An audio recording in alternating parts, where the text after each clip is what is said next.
Hello everyone, welcome to my channel. বন্ধুরা, আজকে তোমাদের সঙ্গে একটি নতুন রেসিপি শেয়ার করব। লাচ্ছা মুরব্বা কোনো ধরনের মশলা ছাড়াই এবং রোদে দেওয়ার ঝামেলা ছাড়াই এইভাবে তৈরি করলে বছর ধরে সংরক্ষণ করতে পারবেন অনায়াসে। এই রেসিপিটি যখন তৈরি করবেন একটু বেশি করে তৈরি করবেন, সবাই অনেক পছন্দ করবে। এই রেসিপিটি মাত্র 10 মিনিটে তৈরি করতে পারবেন। চলো কি কি উপকরণ দিয়ে তৈরি করি তোমাদের সঙ্গে শেয়ার করি। এখানে নিয়েছি বন্ধুরা কাঁচা আম।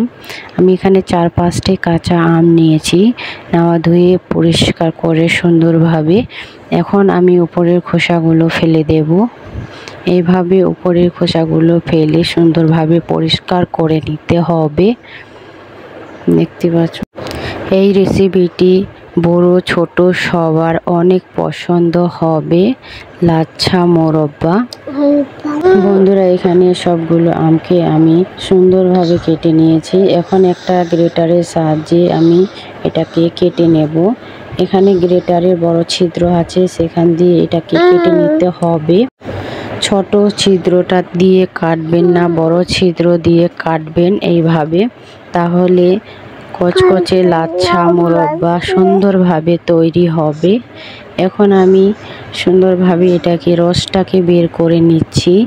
যে রসটা আছে সেগুলো আমি বের করে নিচ্ছি। কেউ এখানে লবণ দিচ্ছে, আমি লবণ দেব না।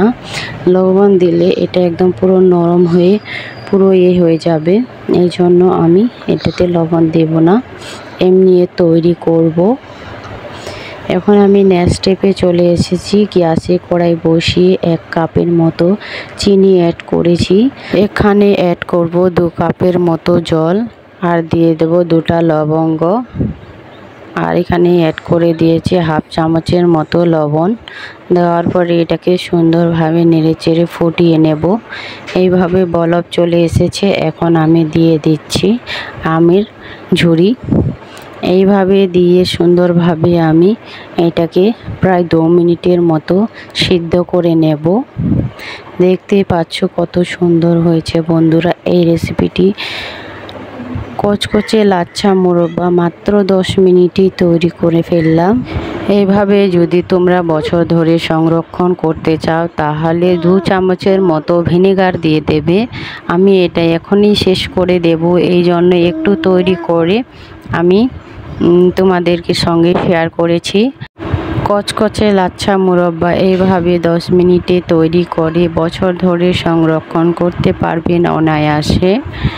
বন্ধুরা, আমাদের এই ভিডিও কেমন লাগলো কমেন্ট করে জানাতে ভুলবেন না।